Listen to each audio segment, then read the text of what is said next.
Welcome along to another installment of the Service Advisor 101, a blueprint to becoming a high-performing service advisor.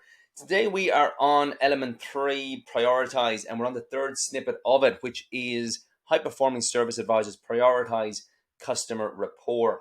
So here it is on page 12. As I've said before, if you haven't got a copy, send me a message. If you got Amazon, you can get it on that. Service Advisor 101. So high-performing service advisors prioritize customer rapport. High-performing service advisors put customer rapport before everything.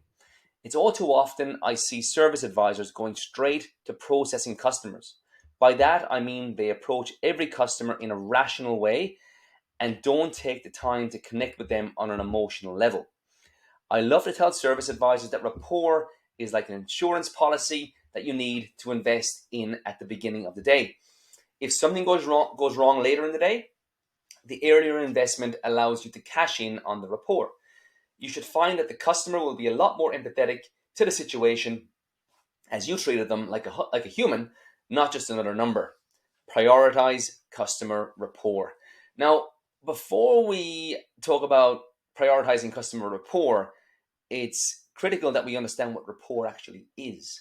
Now, parlez-vous français, which means do you speak French? And I learned French in school, but I wasn't very good at it. So we won't go too deep into the French language.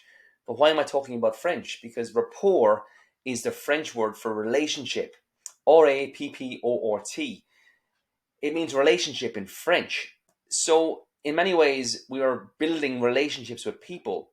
Now, rapport is not binary. You're not you don't have rapport or don't have rapport. It's the what level of rapport you have with someone. And we all know that. We can all recognize that we're in different levels of rapport or relationship with different people.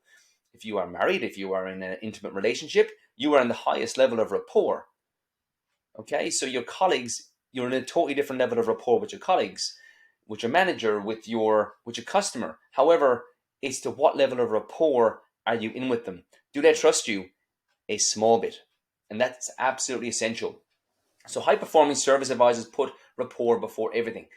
Earlier on, I said that the first thing you sell in the service department or the first thing you sell in the morning is yourself, which is connecting with someone on an emotional level.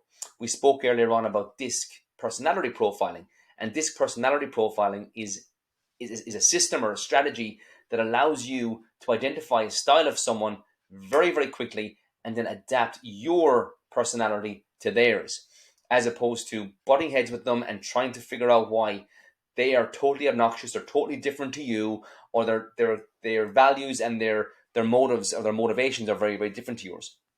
It's important that we can recognize these factors. And as a result, we can recognize that people like people who are like themselves.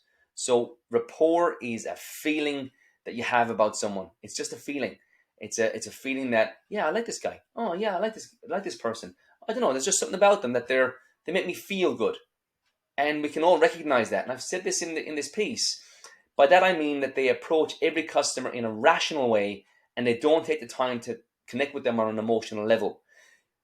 As I've said before, it's about creating memorable interactions as opposed to just transactions. It's about creating memorable relationships and interactions rather than just transactions.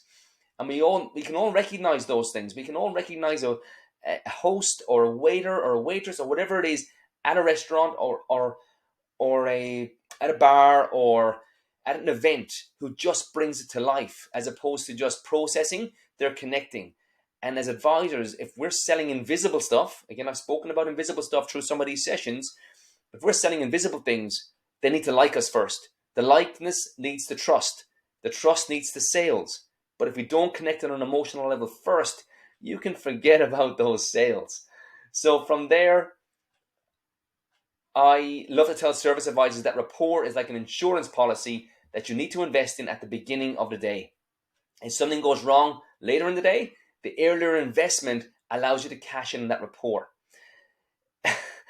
Worst case scenario, if a customer likes you at the start of the day and you're engaging with them and they seem to connect with you and you update them during the day and you keep your promises, which we'll talk about soon as well, the customer will go, in the event of something going wrong, whether it's a delay, whether it's a back order part, whether it's you break a bolt, or whether it's something happens in the workshop where you accidentally damage their vehicle, they can be a lot more empathetic to the situation because it's no longer a transaction, it's a connection. It's no longer a process, it's a relationship build. And they like you and they trust you because they remember you and they interact with you. This is not about transactions, guys. I cannot stress that highly enough. Connect with people on an emotional level, help them like you, help them fall in love with you, collect customers for life. You should find that the customer will be a lot more empathetic to the situation as you treated them like a human, not just another number. It's critical that you prioritize customer rapport. So, as you reflect on customer rapport, how do you rate your ability to build rapport with your customers? Again, rapport is a feeling of total responsiveness with another person. Tony Robbins says that rapport is a feeling of total responsiveness with another person. It's important that we connect. It's important that we figure out what a person's values and motives and drivers are. Now, just asking them, how's your day been? What are you up to for today? Are they useful? Yes, it is. But people who are like themselves, questions are a useful tool that we can use to find something in common. So don't just transact, relate. Find commonality with the person that you're interacting with. There's cues and clues everywhere. And if you end up getting an S or an I customer who are more of an emotional customer, more of a chatty customer, more of someone who wants to connect with you emotionally, you could have them eaten out of your hand, as long as that's your style as well. We'll talk more about that as we journey. But what are 3 things that you can do today to increase your rating? Useful questions, smile, interact, adapt to their this personality profile, recognize certain things, appear proactive, appear genuine, don't appear salesy or have commission breath, but connect with them on an emotional level. Ask questions to find commonality and go from there. Again, managers, connect with your advisor and say, hey, where I think there's huge opportunities to help customers remember you. I don't think you are forming a memorable meet and greet in the morning. Perhaps there's opportunities there for you to work on to create a more seamless approach with our customers. Other than that, keep hustling, and I'll talk to you soon.